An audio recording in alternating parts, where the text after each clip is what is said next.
नमस्कार। आप सुन रहे हैं द बॉलीवुड रेडियो और मैं हूं आपके साथ आकाश।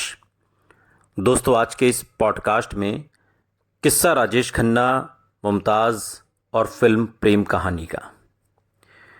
साल 1974 के आखिर तक कोई शक नहीं रहा कि आपकी कसम, प्रेम नगर और रोटी जैसी कामयाब फिल्मों के बावजूद राजेश खन्ना की कामयाबी की लहर अब बिल्कुल सूखने लगी थी। वो तिलिस्म नहीं था जो 1969 से 72 तक था, 73 तक था। 1975 में उनकी एकमात्र सफल फिल्म थी प्रेम कहानी, और वो ज़्यादा से ज़्यादा एक औसत फिल्म कही गई, अगर बिल्कुल नाकामयाब नहीं भी होती तो। निर्देशक के रूप में राज खोसला के साथ प्रेम कहानी दो रास्ते की टीम को एक बार फिर से साथ ले आई थी, यानी कि राजेश खन्ना, मुमताज़, आनंद बख्शी, लक्ष्मीकांत प्यारेलाल। 8वीं बार एक साथ आने वाले राजेश खन्ना और मुमताज़ हिंदी सिनेमा की सबसे सफल जोड़ियों में से एक थे, और उनकी कोई भी फिल्म टिकट खिड़की पर कभी नहीं पिटी। अगर राजेश खन्ना को कोई जादू मंत्र चाहिए था तो इससे बेहतर नहीं हो सकता था, और इस फिल्म में शशि कपूर भी थे, विनोद खन्ना के साथ एक लंबी और ख़ास भूमिका में। प्रेम कहानी का संगीत लक्ष्मीकांत प्यारेलाल का खास संगीत था। लता और किशोर, या लता मंगेशकर और किशोर कुमार अपने पूरे बहाव में थे। दो रास्ते में गाना है बिंदिया चमकेगी, और इसी की तरह प्रेम कहानी के शुरू में एक शीर्षक गीत था प्रेम कहानी में। राजेश खन्ना मुमताज़ की केमिस्ट्री को दर्शाता हुआ ये गीत, लेकिन जैसे जैसे फिल्म आगे बढ़ी, पटकथा पर राज खोसला की पकड़ खोती हुई दिखी, क्योंकि जैसे ही रोमानी पहलू की जगह ज़्यादा गंभीर मुद्दे ने ले ली, फिल्म कुछ और ही हो गई। फिल्म के साथ साथ तीव्रता के से बढ़ते रहने के कारण घटनाक्रम दिलचस्पी बनाए रखने के लिए काफ़ी था, लेकिन कमज़ोर पटकथा दर्शकों के लिए बिल्कुल उबाऊ हो गई। प्रेम कहानी में राज खोसला के लिए काफ़ी असरदार पल हैं, परंतु उनका ये सोचना गलत था कि रोचक ढंग से बोले गए बढ़िया डायलॉग से ही सब कुछ सही हो जाएगा। मुड़कर देखें तो प्रेम कहानी खराब फिल्म नहीं है, लेकिन उसमें दो रास्ते या आराधना वाली नफासत नहीं है, और इतनी अंतरंगता भी नहीं कि अपना जादू चला सके, जो उसके उतनी बड़ी हिट न होने का एक कारण हो सकता था जितनी वो हो सकती थी।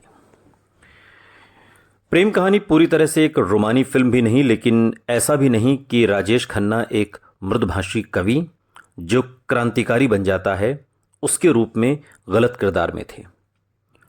उन्होंने नमक हराम में ऐसा ही किरदार निभाया था, मगर यहां बात अलग थी, क्योंकि प्रेम कहानी एक घटिया फिल्म थी। एक फीकी पटकथा के अलावा उसका निर्माण भी लापरवाह था। 1940 के कॉलेज छात्र ऐसे कपड़े पहने हुए थे जैसे मानो 1970 के हों। इसके अलावा उदासीन निर्देशन और संपादन। उदाहरण के लिए, एक सीन में सिपाहियों की वर्दी में 4 छोटे कलाकार एक जीप में चढ़ने के लिए भागते हैं, और जब उसमें से एक छूट जाता है तो वो सवालिया नज़र से कैमरे की ओर देखता है, और ये सीन तैयार फिल्म में शामिल किया गया, जो समझ से परे था।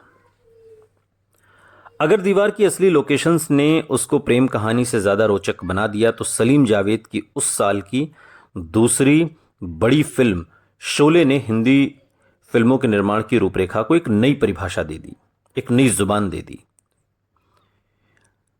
दीवार और शोले के साथ अगर रख कर देखें तो जहां तक नाटकीय घटनाओं का सवाल है, प्रेम कहानी जैसी फिल्म अपने आप में फीकी पड़ती हुई दिखती है, और उसकी अपनी खामियों ने भी उसे बहुत नुकसान पहुंचाया। प्रेम कहानी साल 1975 में राजेश खन्ना की एकमात्र फिल्म थी। जे ओम प्रकाश की आक्रमण जो 1975 में आई, उसमें उनकी मेहमान भूमिका को छोड़कर, जिसमें वो अंग कटे हुए एक सिपाही की भूमिका में कुछ सीन्स में नजर आते हैं। लेकिन आखिरकार फौजी आया जब गांव में गीत के लिए ये फिल्म याद की गई, और एक सिपाही के जोश को समर्पित गीत, जो पहले सिपाही रह चुके हैं और राजेश खन्ना के मनपसंद गीतकार आनंद बख्शी ने ही इस गीत को लिखा। लेकिन प्रेम कहानी में जिस पटकथा को लेकर इतनी आलोचना की गई, उस कहानी को समझना जानना भी बहुत ज़रूरी है। प्रेम कहानी 1975 में बनी हिंदी भाषा की भारतीय फिल्म। राज खोसला ने इसका निर्माण किया और लिखा। इसके अलावा शशि कपूर, राजेश खन्ना, मुमताज़ लीड रोल में हैं। साथ ही त्रिलोक कपूर, के एन सिंह भी सहायक भूमिका में हैं। विनोद खन्ना इसमें एक कैमियो रोल में हैं। संगीत लक्ष्मीकांत प्यारेलाल का। और ये फिल्म 1975 की सबसे ज़्यादा कमाई करने वाली फिल्म तो रही, इसमें कोई दो राय नहीं है। लेकिन फिर भी राजेश खन्ना की फिल्मों का जो असर हुआ करता था, ये उस असर से ये फिल्म कम थी। फिर भी जिस पटकथा की खूब आलोचना होती है उसे सुनिए। राजेश कमलेश्वर नारायण यानी कि राजेश खन्ना। तो राजेश कमलेश्वर नारायण को एक अराजनीतिक कवि के रूप में प्रस्तुत किया गया है। वो अपने बड़े भाई ब्रजेश नारायण, जिसके किरदार में त्रिलोक कपूर हैं, जो एक स्वतंत्रता सेनानी हैं, अपनी भाभी और भतीजी मुन्नी के साथ रहते हैं। उनके सबसे अच्छे दोस्त धीरज कुमार, जिसके किरदार में शशि कपूर हैं, जो गाजीपुर में कार्यरत एक एसपी हैं और एक जज के बेटे हैं। राजेश अपनी एमए की पढ़ाई पूरी कर अपनी प्रेमिका कामिनी सिन्हा, जिसके किरदार में मुमताज़ हैं, उनके पास घर लौटता है। कामिनी के पिता राय बहादुर श्रीकांत सिन्हा, जिसके किरदार में के एन सिंह हैं, ब्रिटिश सरकार के लिए काम करते हैं और राजेश और उनके परिवार को नापसंद करते हैं क्योंकि वो गांधी के लिए काम करते हैं। राजेश और कामिनी अपनी शादी के बारे में बात करने से कतराते हैं क्योंकि राजेश के पास कोई नौकरी नहीं है। ब्रजेश एक प्रदर्शन में भाग लेता है और ब्रिटिश अधिकारियों द्वारा उसे गोली मार दी जाती है।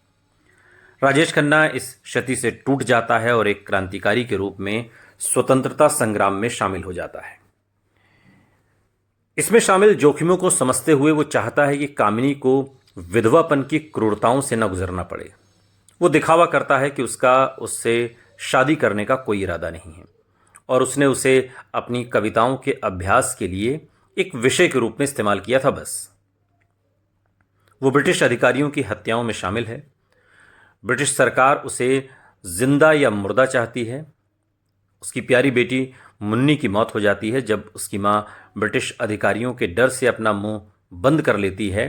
ये राजेश के लिए एक और दिल टूटने वाली घटना है। वो अंग्रेजों द्वारा घायल हो जाता है और पठान ट्रक चालक शेर खान, जिसके किरदार में विनोद खन्ना है, उसकी मदद लेता है और उसकी मदद से नवविवाहित धीरज के पास शरण लेता है। धीरज की दुल्हन कामिनी के रूप में सामने आती है, वही कामिनी जिससे कभी राजेश खन्ना ने मोहब्बत की थी।